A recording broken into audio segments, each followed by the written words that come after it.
কড়াইলবাসী, সাততলাবাসী এবং ভাসানটেকবাসী, আসসালামু আলাইকুম। আজকে এই অনুষ্ঠানটি আমাদের জন্য অত্যন্ত একটি গুরুত্বপূর্ণ অনুষ্ঠান, একটি স্মরণীয় দিন এবং একটি ঐতিহাসিক অনুষ্ঠান। প্রথমেই আমি আল্লাহ রাব্বুল আলামিনের দরবারে হাজারো শুকরিয়া, লক্ষ কোটি শুকরিয়া আমি আদায় করছি।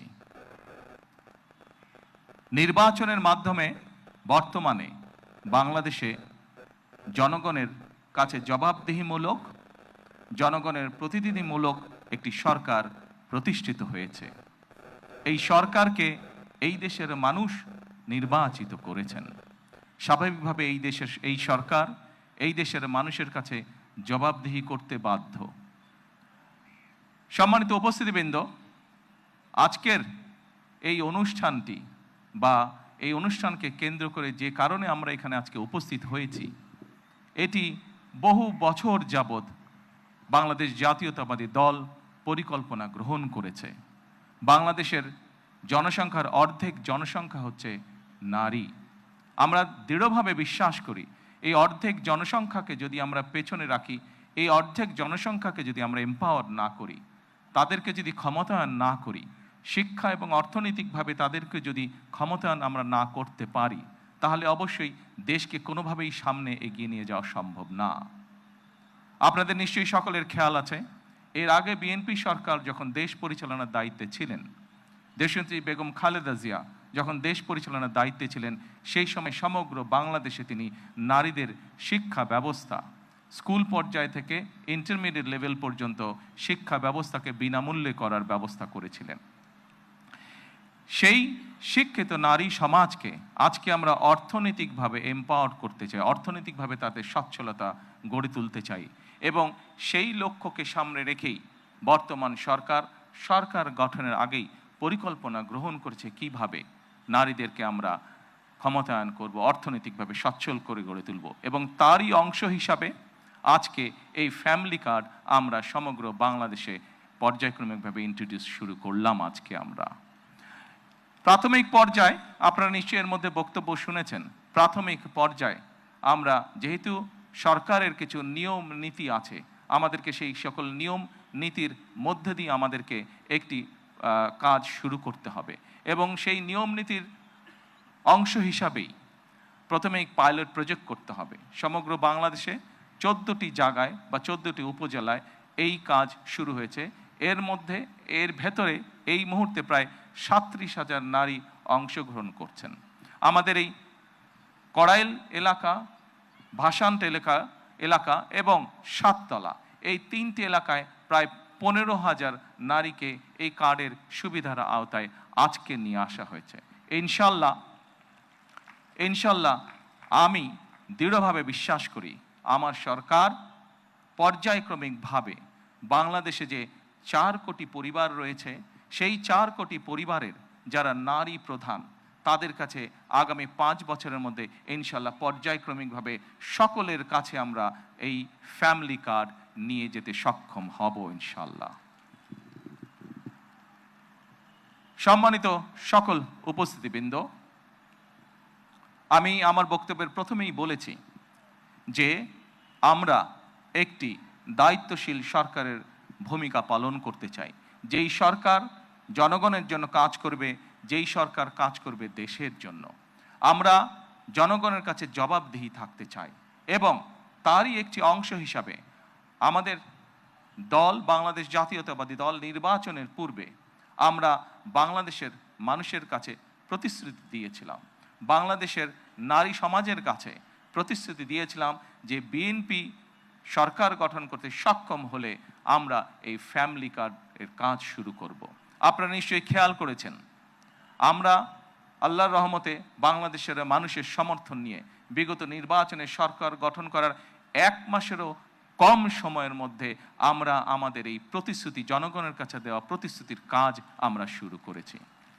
এবং শুধু এই প্রতিশ্রুতি নয়, আমরা আরও কিছু প্রতিশ্রুতি করেছিলাম, তার মধ্যে যেগুলো আমাদের প্রায়োরিটি প্রয়োজন ছিল, তার মধ্যে আরেকটি আছে কৃষক কার্ড।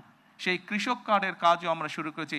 ইনশাআল্লাহ ঠিক আজকের এই অনুষ্ঠানে আমরা যেভাবে ৩৭,০০০ মানুষের কাছে, ৩৭,০০০ নারীর কাছে আমরা ফ্যামিলি কার্ড তুলে দিতে সক্ষম হয়েছি, ঠিক একইভাবে আগামী মাসের মধ্যে আগামী মাসের ভেতরে আমরা কৃষক ভাইদের কাছেও, বহু কৃষক ভাইদের কাছে আমরা কৃষক কার্ড তুলে দিতে সক্ষম হব ইনশাআল্লাহ। সম্মানিত উপস্থিতিবৃন্দ, আপনারা নিশ্চয়ই খেয়াল করেছেন আমরা দেশের মানুষের কাছে আমরা প্রতিশ্রুতি দিয়েছিলাম, বিশেষ করে আমরা বাংলাদেশের কৃষক ভাইদের কাছে আমরা প্রতিশ্রুতি দিয়েছিলাম যে বিএনপি সরকার গঠন করতে সক্ষম হলে যাদের কৃষি ঋণ 10,000 টাকা পর্যন্ত আছে, কৃষি ঋণ সুদ সহ সেই কৃষি ঋণ বিএনপি সরকার গঠনে সক্ষম হলে সেই কৃষি ঋণ আমরা মওকুফ করব।